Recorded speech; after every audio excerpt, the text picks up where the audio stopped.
and at WCCSradio.com. It's Indiana in the Morning, always presented by First Commonwealth Bank. Good morning to you. Glad that you're with us here today on this Friday morning. It is a momentous Friday, and for a number of reasons, but one of those reasons is what's happening at the Jimmy Stewart Airport in association with the Jimmy Stewart birthday celebration. The museum, of course, right across the street from us, and our visit today with, some gentlemen that you're going to really enjoy meeting. Presented by Marcus and Mack, voted best law firm and best personal injury lawyer 3 years in a row in the Best of Indiana County contest. You can visit them online at marcusandmack.com. Warren Pietsch is with us this morning. And when I introduced the segment a couple of moments ago, Warren, I said that it's a legendary aircraft. It's a legendary guy flying it. Good morning. Thanks, Todd. Yeah, it's great to be here. We're really enjoying Indiana, and the whole Jimmy Stewart theme and the Jimmy Stewart Museum and the Jimmy Stewart Airport is just phenomenal, and it's been a goal of mine since I got this project back in 1999 to bring the airplane here and to show it to his hometown, and we're really having a good time. We got here on Monday, and I circled the downtown area and the museum and looked off the wingtip of Jimmy Stewart's airplane and patted it on the side and said, "There you go, gal. You're back where your owner grew up." So, how about that? Yeah. Wow. And Keith Rearick here, of course, from the Jimmy Stewart Airport. Go ahead. Pretend he's not here because he'll blush. But tell me about the experience of flying into this particular airport, because you see hundreds of airports, I'm sure, in the course of a year. This airport here, I assume that from the sky, a lot of them look exactly the same. Well, they do, but the countryside around here is absolutely beautiful, especially for a flatlander like me out in North Dakota. It's so green, and everything is lush and hills and everything. And the airport is exactly where the map says it is. It's right in the northeast side of town, but it's a fantastic airport with a great restaurant, and it's a very vibrant airport. And I've noticed all week long that people are coming in to visit the airport and eat at the restaurant and do things. And I think that there's Lachine Aviation and the radio shop is out there. There's just a really good feel about this airport compared to so many that we do go to, where things are just, they aren't supported by the community maybe, or something, they just aren't quite as lively as this airport. So it's been a really, really fun week to be out here. And obviously, we've been able to draw a few people in to look at the airplane, and that's cool too. Keith, you must have dusted the place up pretty good out there. I was in pretty good shape before. It wasn't so much me, but yeah. It's it's a very good airport. Yeah, and as you know, I'm on the board there too, and Brad Krass loaned us his hangar and the different businesses that we're just happy to have Warren to bring Jimmy Stewart's P-51 Mustang. The anticipation that this plane was coming. Oh, yes, it was great. Just must have been, oh man, when is it going to get here? And I can imagine you seeing that thing coming down. Yeah, we got pictures of it. Yeah, we got video of it. Yeah. Wow, what must that moment have been like for you? It was great. It was great. Yeah, and last night we pulled the airplane out underneath Jimmy's 310. And took a series of pictures out with the airplanes together, nice. right at sunset. And Jimmy's daughter Kelly and her husband Sandy and his nephew Ethan were all out at the event last night, and they were just very gracious, very wonderful people to see. And I think they really enjoyed seeing the airplane. And she told some stories about riding in the 310 and with her dad, and which was fun. And then after we took the pictures last night, I had a couple on my phone, and I ran into them in the hotel lobby, and I showed them to the three of them, and they were pretty impressed with that. And the pictures, I think we're going to see that some of the photographers were out there are going to get some really nice pictures of that whole thing with the Jimmy Stewart Terminal building in the background and things. Yeah. So it's neat. This particular airplane is a P-51C, correct? Correct. Yeah, and it has a history. This was a Jackie Cochran owned this airplane at one point. It's kind of a funny story because, the airplane tells three great stories about World War II veterans, and it also talks about a time in America that was a kind of a heyday after the war. But Joe DiBona was the guy that won the race in the airplane in '49, and he had registered a racing number, and Jimmy Stewart owned the Joe DiBona racing team. Mm-hmm. And Jimmy flew the airplane also, but Joe was the one that set the records in it and flew it. And then Jimmy sold it to Jacqueline Cochran for $1 and OVC, other valuable considerations. And then she set 3 records in it.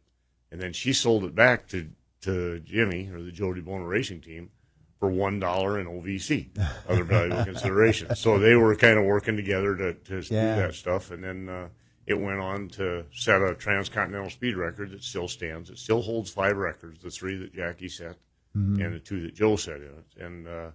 And then it hauled the Queen Elizabeth II coronation films for CBS on the day she was coronated, which in broadcasting history was a very important date, because it was the first time that something that happened on the continent was broadcast in the United States on the same day that it happened in the continent, because they rushed the films across the ocean and distributed them to all the different networks in a race to see who could have it on the air first. In this airplane. Well, this is one of them. This is one of the 2 Mustangs, and it won the race from Goose Bay to Boston between the 2 Mustangs, and it hauled the film cartridges for CBS.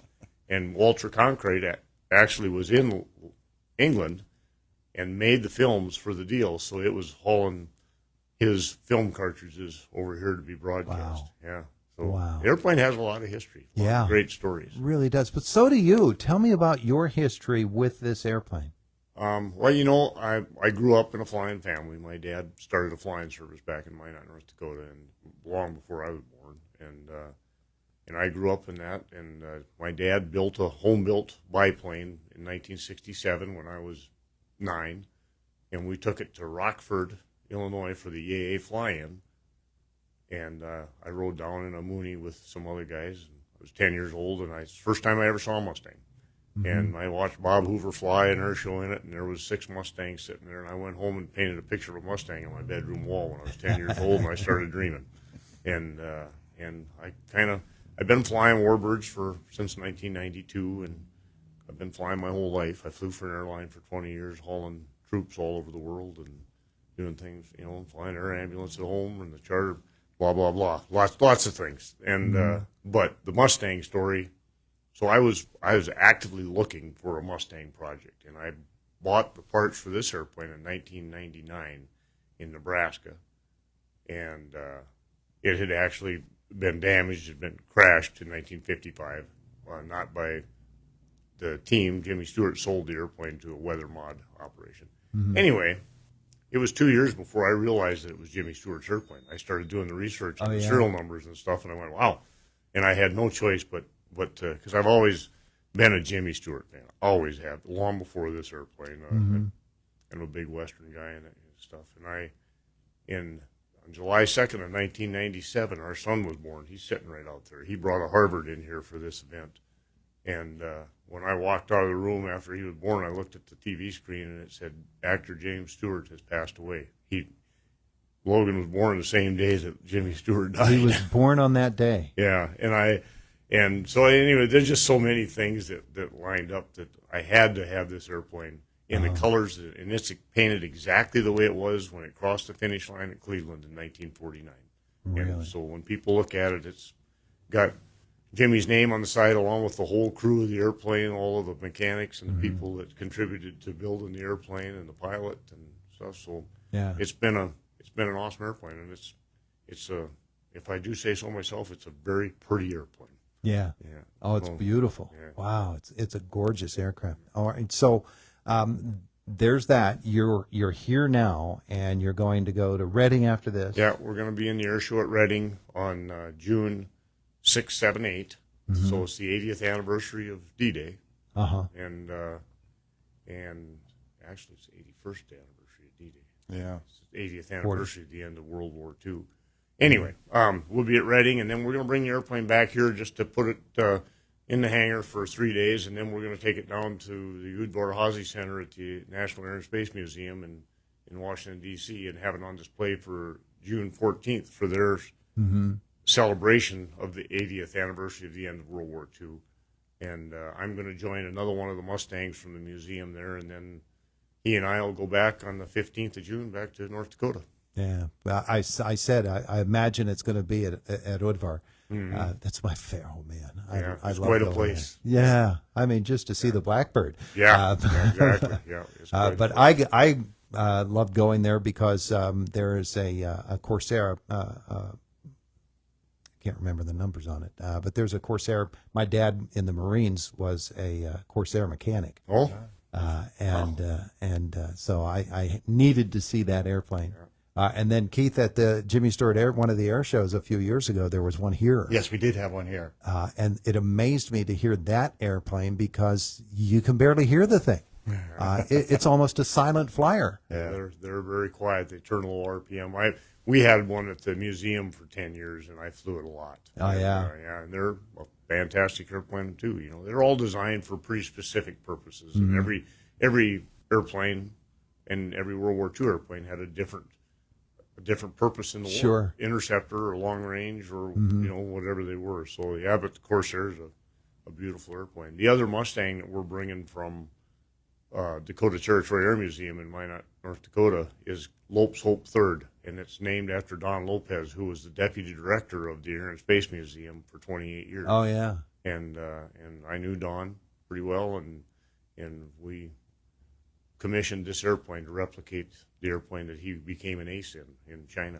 Wow. So that's what's going to be there, and that's, I think, the staff at Udvar Hazy, because Don was so instrumental in putting that building together and that facility together.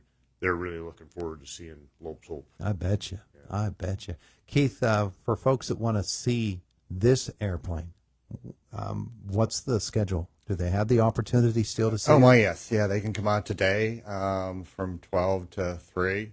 And then also on Saturday, we're going to be out there, or Warren's going to be out there from 11 to 3, I believe. 11 to 2. 11 to 2. 11 to 2. And then Sunday afternoon after church from 1 to 3. Yeah. So, yes.